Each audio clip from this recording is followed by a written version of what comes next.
Europe, France, Paris, July 25, 2000, Charles de Gaulle Airport. 12:30 in the afternoon. 100 men, women and children check in for flight AF 4590. They come from all over Germany and are expecting the trip of a lifetime. A dream holiday costing at least £7,000 each. It starts with a supersonic flight on Concorde to New York. Then a luxury cruise in the Caribbean. For Jörg Meyer's father, it's a special treat to celebrate his retirement. He had his 65th birthday in 2000, and he wanted this as a treat for himself and his partner. They both liked to travel, and it always had to be something a bit special. Concorde is a plane like no other, elegant, luxurious, and above all, super fast. Flying at more than 2,200 kilometers per hour, Concorde links North America to London or Paris in 3¾ hours. Concorde's unique shape, with a pencil-thin cabin and vast delta wings, enable her to race across the sky at 3 kilometers every 6 seconds. John Hutchinson has flown Concorde for 15 years. Best way of describing it is simply to say that it was a thoroughbred. It was a beautiful, responsive, powerful aeroplane, like, I don't know, the Kentucky Derby winner, if you like.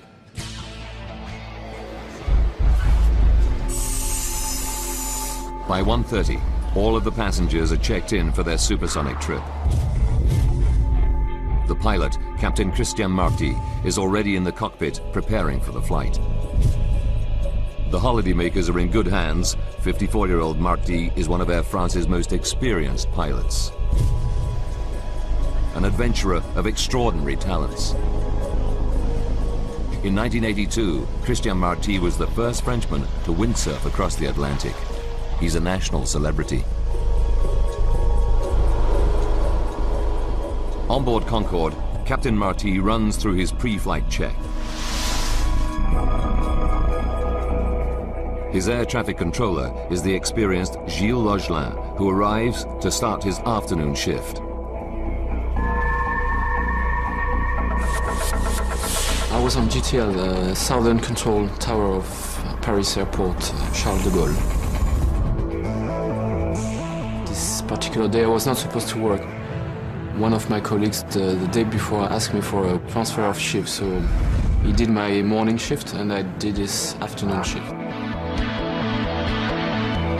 With the change of shift comes an unexpected bonus. Gilles Logelin is now the controller responsible for Concorde's departure.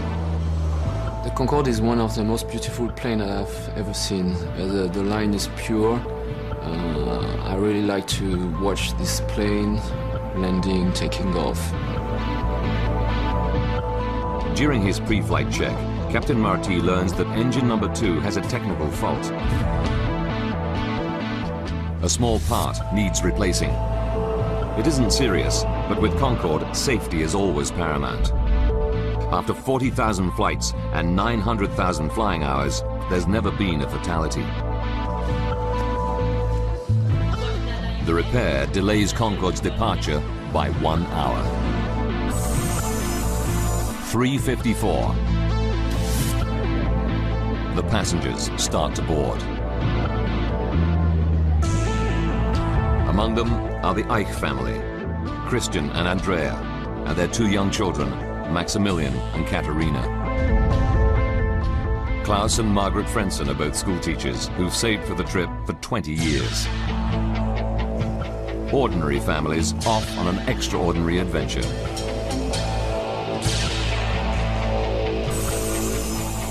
At 4:35 in the afternoon, Concorde is ready to depart.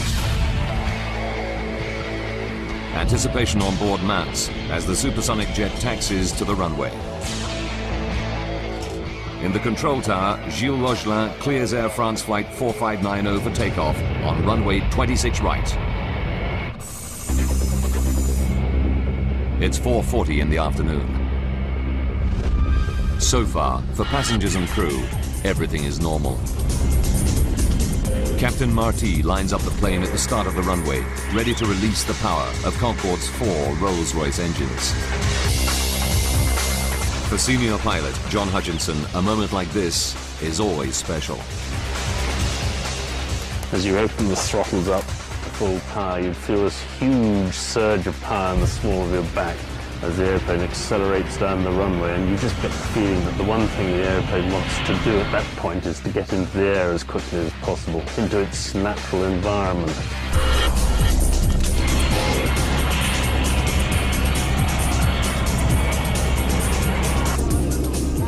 In the control tower, Gilles Logelin monitors the takeoff. I was watching the Concorde, gaining power on the runway because it was so nice to see that. It's a very heavy plane, so you know the beginning is quite slow, then you gain the speed.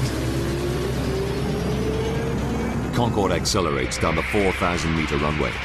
It passes through 320 kilometers per hour. Using computer graphics, we recreate what happens next. For Gilles Logelin, it's a moment of sheer horror. Suddenly, I saw a flame just behind the body of the aircraft.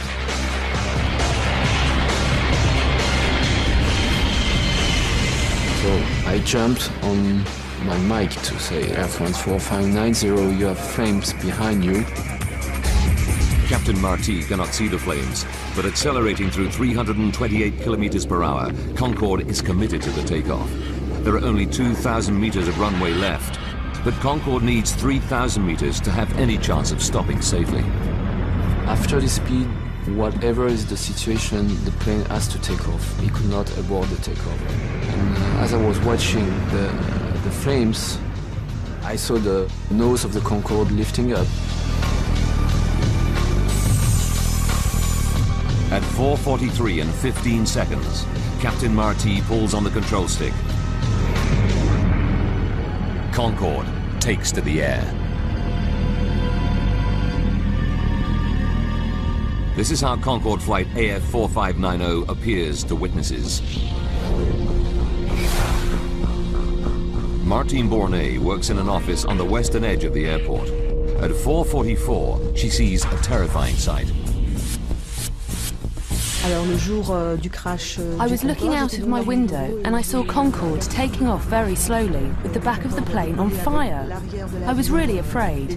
Because of the flames, I was convinced that the plane was going to explode right here in front of the office. The stricken airliner flies directly overhead.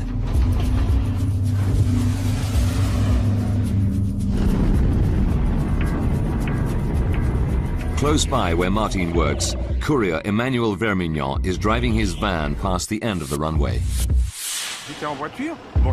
When Concorde went over, I had the window open and I was wearing a polo shirt. And I can tell you that the heat the plane was belching out melted parts of my shirt and gave me little blisters. I could really feel the heat on the ground. While Captain Marty struggles with the controls to gain altitude, out of his vision, flames engulf the left wing. The sickening sight is caught on camera by the wife of a truck driver. It is the only video footage ever captured showing Concorde on fire. It'll prove to be a vital link in the investigation.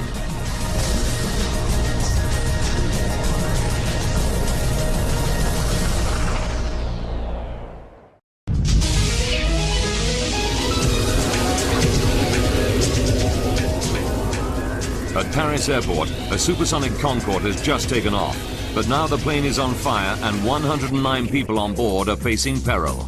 The next 69 seconds will be critical. 4:43 and 30 seconds. Concorde is struggling to remain in the air. It's only 30 meters off the ground and the crippled plane is on a collision course. The town of Gonesse and its 25,000 people lie directly in its path. Driving towards the petrol station she owns in Gonesse is Christine Turpin. I was returning home when I saw a plane. It was Concorde, with fire coming out of the back of it. I slowed down, and I saw the plane in flames. Captain Marty is running out of options. Concorde's left wing is disintegrating. Businessman Patrick Tess is directly in the plane's path. I was in my office talking to an agency.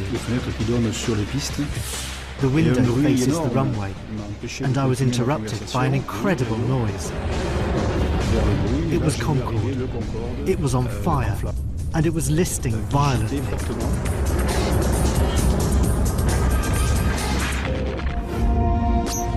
Concorde lurches to the left. The plane stalls and plunges to the ground.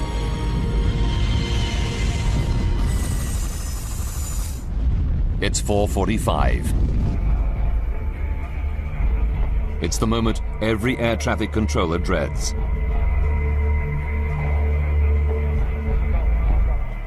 Gilles Logelin reaches for his mic.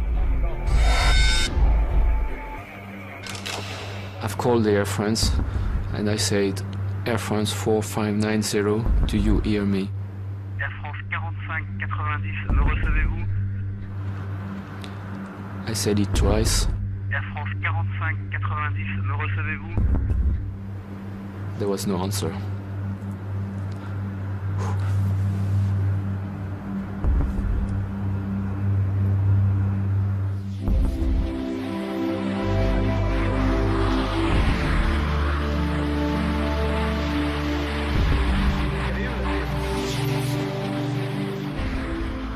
The supersonic jet, loaded with fuel and 109 people on board, crashes right on top of a hotel on the outskirts of Gonesse.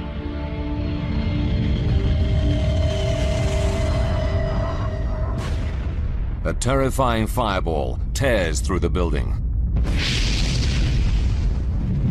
British teacher Alice Brooking has just checked into a first-floor room. So I went straight for the door of the room that I was in.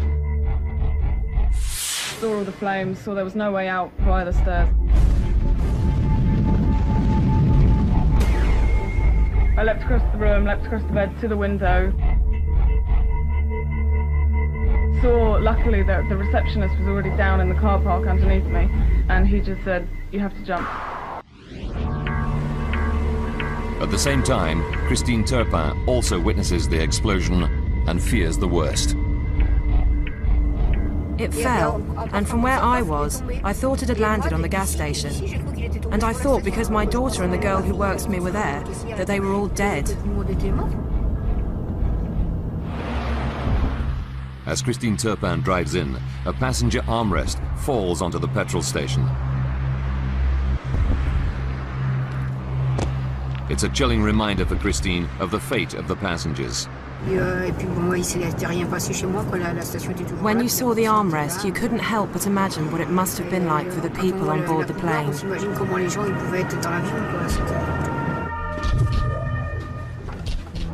Within 8 minutes of the crash, dozens of fire engines and ambulances race to the scene. An appalling tragedy, not just for those on Concorde, but for those in the hotel. Regional Fire Chief Colonel Fabrice Chauvin leads the rescue. Whilst driving, there were many things going through my mind. The important thing for me was to divide the operation into two separate parts. One, the aircraft crash, extinguishing the fire and the rescue of any survivors. And two, organising treatment for the wounded before they're evacuated to hospital. The intensity of the fire is so great that it'll take 3 hours to bring it under control. As these TV news images show, the charred remains of the airliner and the hotel are unrecognizable. The rescue attempts are futile. 113 people die, 4 from the hotel and 109 passengers and crew in Concorde.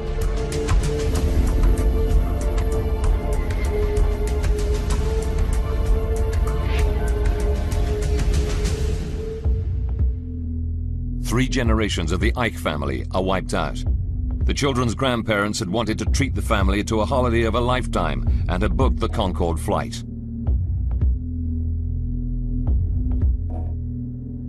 Schoolteachers Klaus and Margaret Frenson had saved for 20 years to fly on Concorde.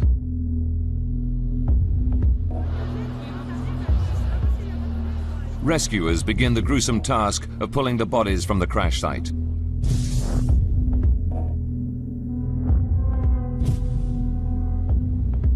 One of the hotel workers to die is a 19-year-old student, Kenza Rashid. She joined the staff of the Hotelissimo only the day before the crash to earn some holiday money. Another victim is chambermaid Devrani Chandang Singh. She dies leaving behind her 2 children. Most of the bodies are burned beyond recognition, and the forensic pathologists can only identify victims by their dental records.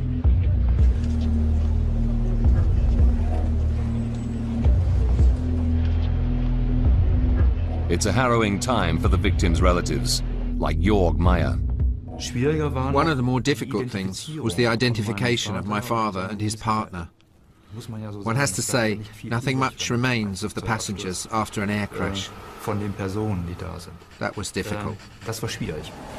Jorg will have to wait 2 weeks before pathologists identify the remains of his father. That's how long we had to wait. You can imagine that that's not exactly easy, day after day.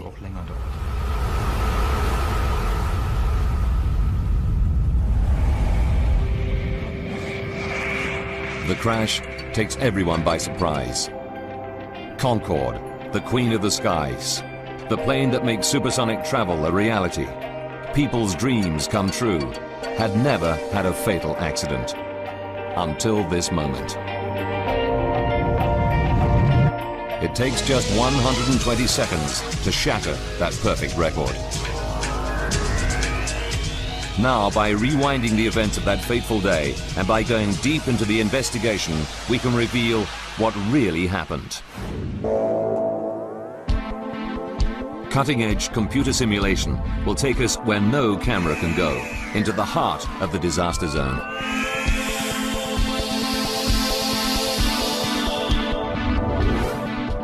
The French Bureau of Air Accidents send their top investigators. Using their data, we can now piece together the deadly chain of events to find out what really caused this terrible tragedy. As the investigation begins, nothing is off limits. Did pilot Captain Marty make a fatal error? Or was there a fault hidden within the perfect plane? Investigators make routine checks of the passenger and luggage lists. Immediately, they find something suspicious. 19 pieces of luggage that, according to the loading report, should not have been on the plane. They don't belong to the passengers on flight AF 4590. Could a terrorist have smuggled a bomb onto the plane? It wouldn't be the first time. 270 people died in 1988 when terrorists planted a bomb in the luggage that destroyed a Pan Am 747 in the infamous Lockerbie incident.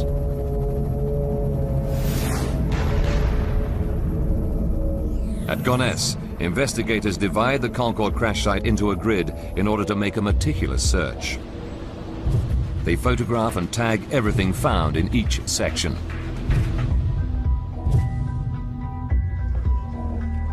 It's a painstaking process, which takes 4 weeks.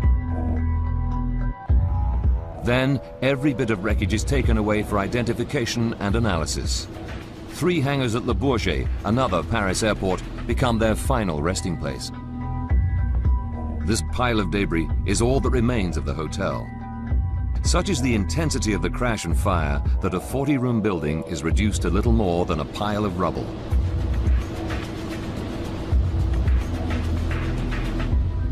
And this is what remains of Concorde. One of the world's finest examples of modern engineering is now just a tangled heap of charred rubber, aluminium, melted plastic, and fractured hydraulics. the French investigators separate and identify every fragment. Among these burned remains lie the crucial clues to the cause of Concorde's crash.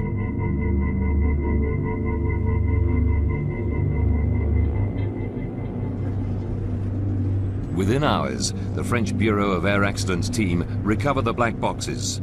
These devices are carried on all airliners to record important technical data and, crucially, the pilot's conversation from the cockpit.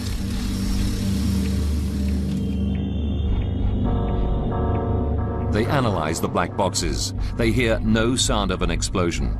It's clear to them terrorism is not to blame. The investigators are forced to look for a new lead. They focus on the last-minute engine repair Captain Marty orders just before takeoff. They know Concorde returned from New York the previous day with a faulty thrust reverser on engine number 2. Thrust reversers help to slow the planes down after they've landed. Investigators analyze the flight data recorder closely, but find no evidence that a faulty thrust reverser could cause the accident. The pressure to find an answer increases. Until they do, the French authorities ground all Air France Concorde flights. The spotlight is now on the 120 seconds from the start of Concorde's final takeoff. Captain John Hutchinson has flown hundreds of Concorde takeoffs. Now, once you've lined up on the runway, the captain will then punch on the stopwatch and open the throttles fully. The captain's job is to keep straight down the runway. The co-pilot's job is to do the speed calls. And the flight engineer is sitting there and he's monitoring all the instruments. In particular, this bank of instruments here, which are the engine instruments. Data from the black boxes makes it clear that everything is normal until Concorde reaches 323 kilometers per hour. Concorde is now only 79 seconds from disaster.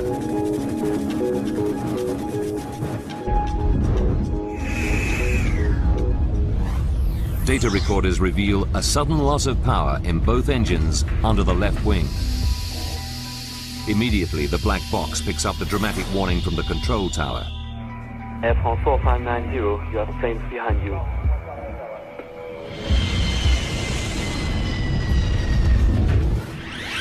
Despite the warning, pilot Christian Marty has passed the point of no return.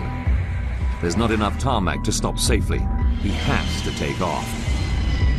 He pulled back on the control column to rotate the airplane up to its nose-up angle of 12.9 degrees. And he was having problems with the left-hand engines, not producing the power they should have. And he would have been working very hard, trying to control the airplane, trying to get speed.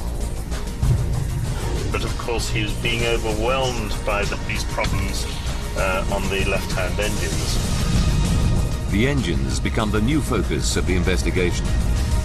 Why did they lose power at such a critical time?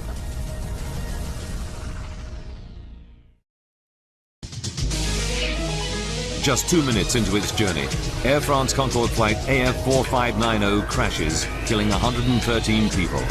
A devastating blow to the world's first supersonic airliner. Using advanced computer graphics based on the official report, we go deep into the investigation to unravel the deadly chain of events. Investigators know that 2 left engines lose power as Concorde passes 323 kilometers per hour on the runway. But why? Then, an important new clue. The French investigators find several fragments of tyre on the runway. One of them weighs 4.5 kilograms. Tests quickly confirm they belong to Concorde. It's a significant lead. Why? Because Concorde's tyres inflate to extremely high pressures, which make them more likely to burst than other aircraft, especially during takeoff and landing. Pilot John Hutchinson explains. And in fact, when the captain pulls back to rotate, he's actually compressing the undercarriage into the runway, so there's even more stress on the tyres and the wheels at that particular point. This additional pressure makes Concorde's tyres even more vulnerable. Now they're onto something. The French accident investigators go back through the records and discover that for Concorde, tyre blowouts are far from rare. They identify over 50 cases of tyre burst on takeoff and landing over 24 years.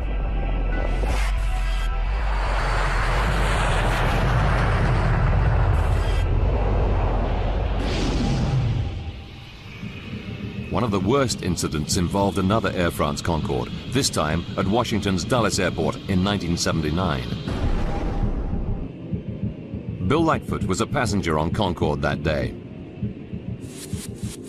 I could see a big ragged hole in the wing with like pieces of aluminum or metallic alloy and a lot of liquid pouring out of that of the hole that had been ripped in the wing. The official report into this accident found that the tyre burst during taxiing. Then the exposed metal wheel got very hot and exploded just before takeoff.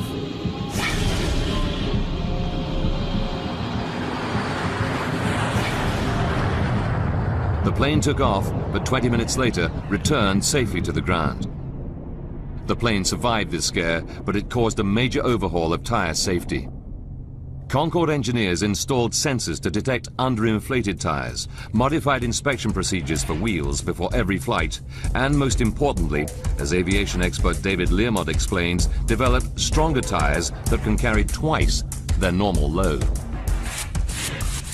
The requirement was that in test flights, you should be able to have a complete tyre blowout during the takeoff run, and that you should be able to complete the takeoff with no tyres left.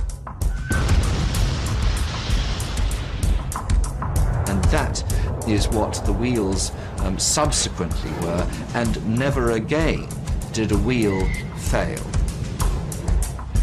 That is, until 18 years later in Paris, when something goes very wrong. Despite all the safety measures, one of Concorde's tyres explodes in fragments. Investigators dig deeper. They re-examine all the debris found on the runway and then make the most important discovery of the investigation. This 43-centimeter mystery strip of metal. When you match the 43-centimeter strip of metal to the damage on Concorde's tyre, it's a perfect fit. Suddenly, the whole inquiry now depends on the source of this metal. Where did it come from?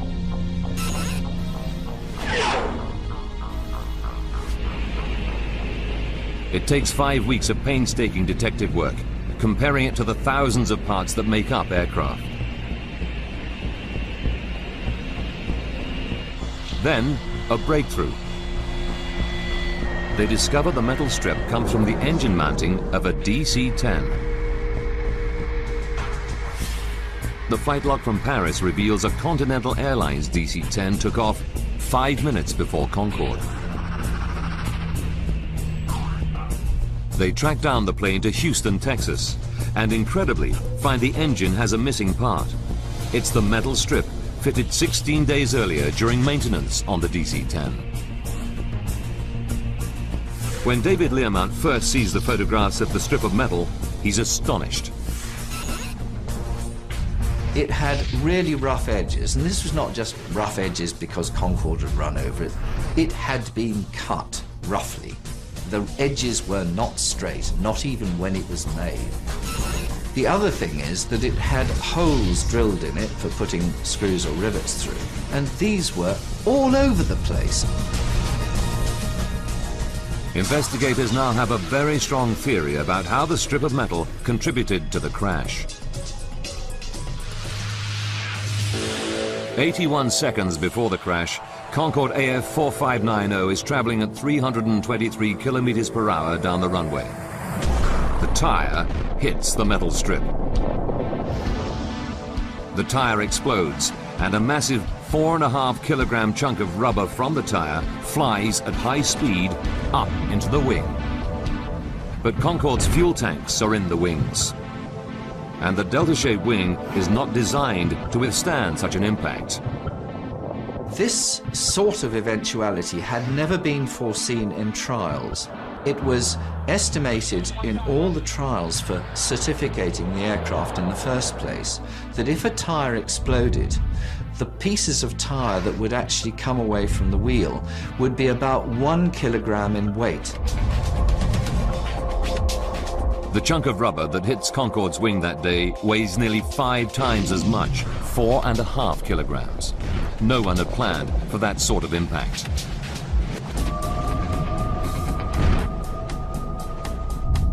What's more, you can match the large rubber fragment of the tyre with a dent on the wing. But surprisingly, the wing is not punctured at that point. So, if the heavy chunk of rubber hadn't punctured the wing, what made the fuel leak out? The piece of tyre which actually hit the wing and did the damage was so big and so flat that although it was so heavy, it didn't go through the wing at all. And it caused such a shock wave to go through the fuel that it actually blew a plug of wing tank skin outwards. The shock was that bad.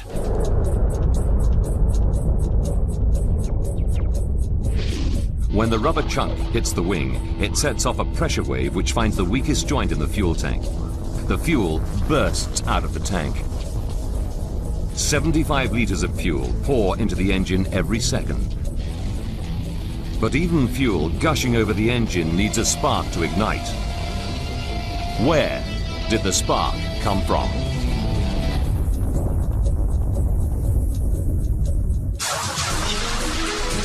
Air France Concorde AF 4590 crashes after takeoff from Paris Charles de Gaulle Airport.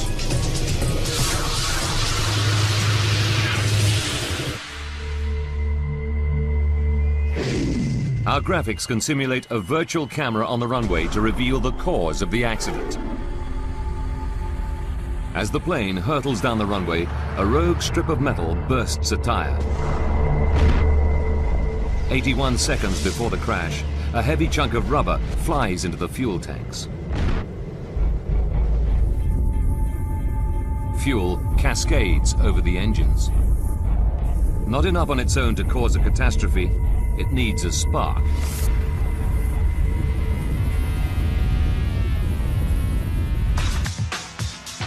From the cockpit voice recorder, we know that the pilots have trouble with the landing gear on takeoff.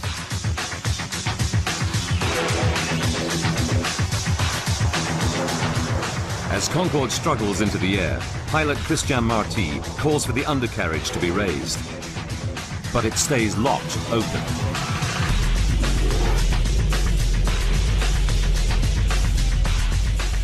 The only video footage ever taken of the doomed flight provides further evidence.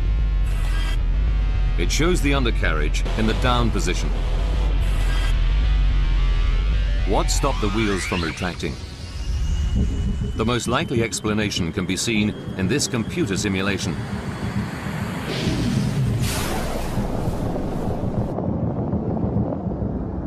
Shrapnel from the burst tyre flies up into the landing gear bay, where it severs power cables. The undercarriage is now stuck in the down position. Worse still, the exposed wires are whipping around in the gale force airflow. If the exposed wires make contact, they'll spark. As fate would have it, they do. That contact ignites the leaking fuel, and at that moment, Concorde becomes a flying bomb.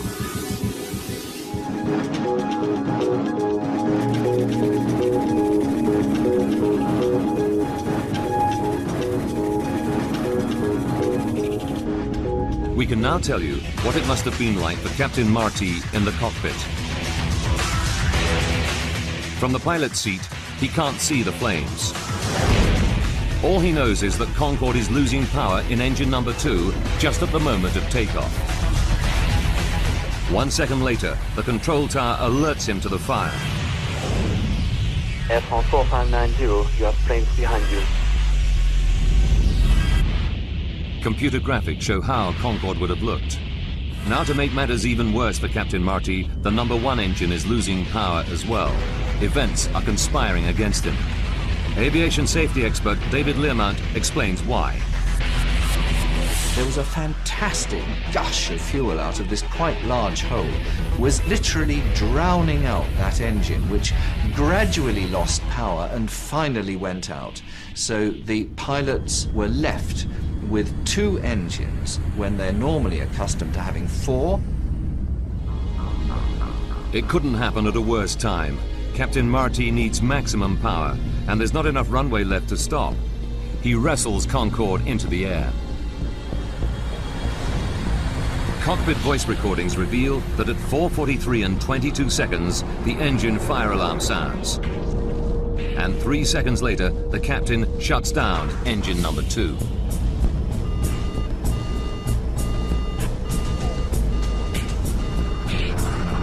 The drill for a fire warning is that you shut the engine down and cut off the supply of fuel to it to try and then fire the fire extinguisher for that engine to try and put the fire out.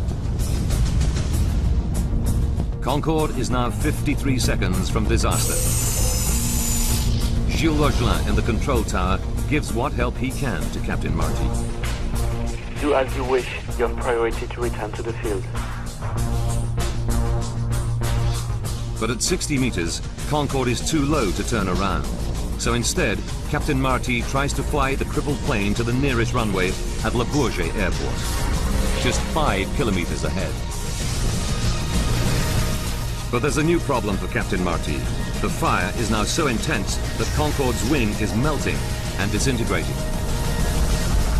At the rear end of the wing on Concorde are the controls known as elevons, which enable the pilot to point the aircraft's nose up or down. The fire was so fierce that the rear structure of the aircraft was being virtually evaporated. The pilot's essential controls were being destroyed.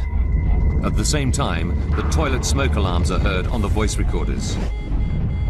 For the passengers, fumes in the cabin make conditions unbearable. Concorde is now 49 seconds from disaster.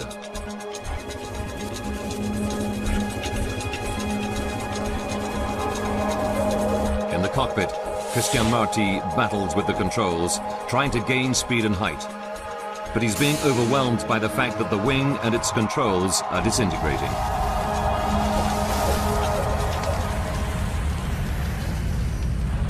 "33 seconds. The engine fire alarm sounds again and remains on for the duration of the flight. Captain Marty runs out of options. Even the runway at Le Bourget, now only 3 kilometers away, is out of reach. With just 11 seconds left, the control tower hears Christian Marty's final words. Too late. No time.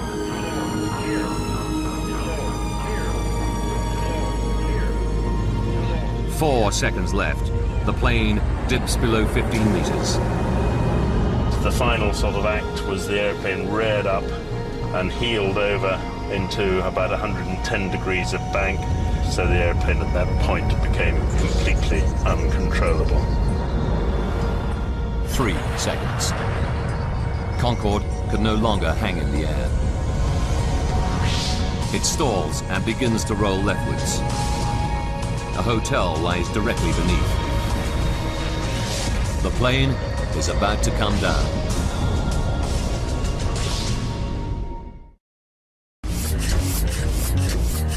Just 118 seconds after Concorde begins accelerating down the runway, 109 people are staring death in the face.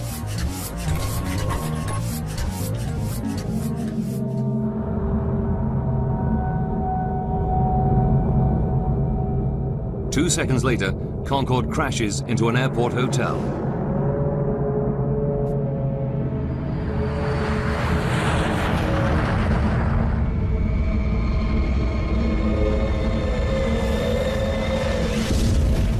All 100 passengers and 9 crew on board are killed, as well as 4 people in the hotel.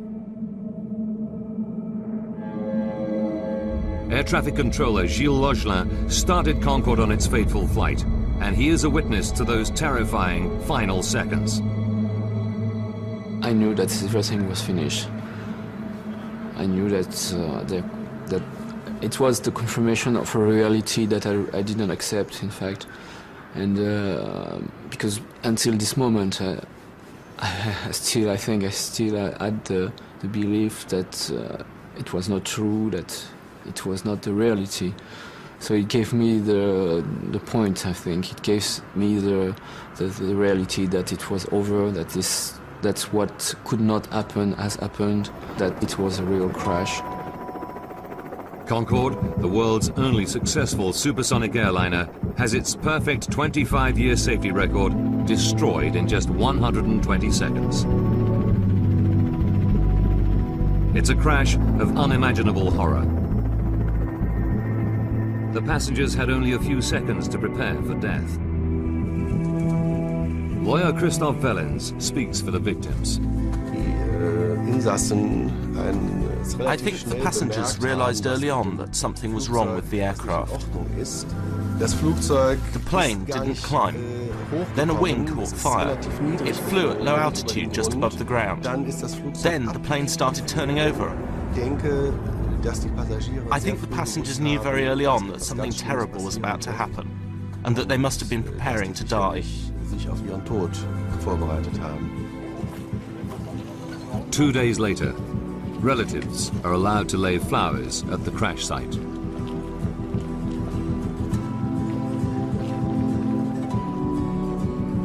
Even today, they feel a deep sense of loss. Jörg Meyer's father died in the crash. I certainly miss him. He leaves a gap for me that cannot be filled. What makes it more terrible is the fact that he didn't die from a natural illness, but in a horrific accident. And he was plucked out of life in his prime. The disaster was also traumatic for those who survived from the town of Gonesse. Businessman Patrick Tess had a miraculous escape. He works directly next door to the hotel destroyed by Concorde. To this day, he's haunted by the events.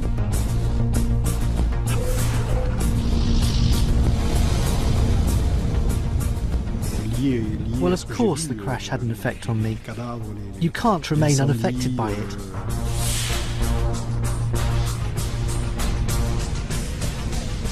To see what I saw, the bodies, the fire, the injuries, it's awful. The smell of burning flesh is just terrible.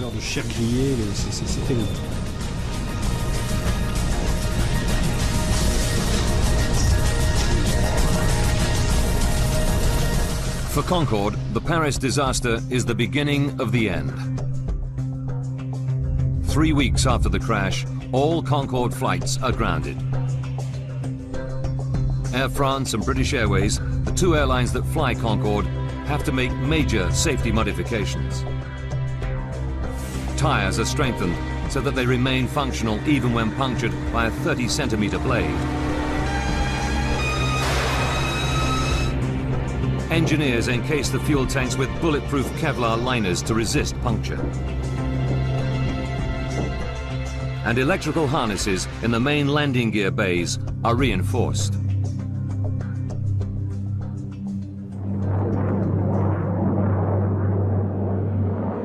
But Concorde was never to regain her former glory.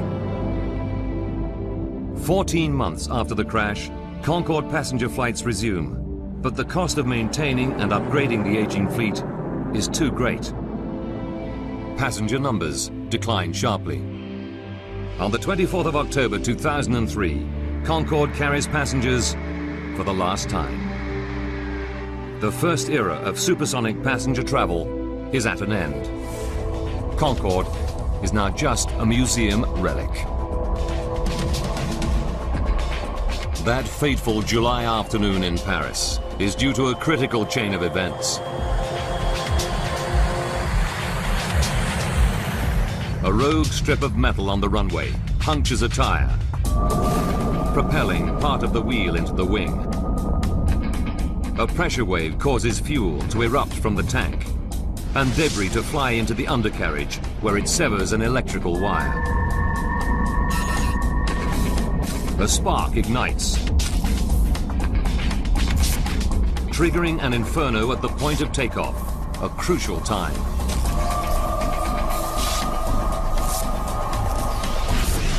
From then on, Concorde is doomed.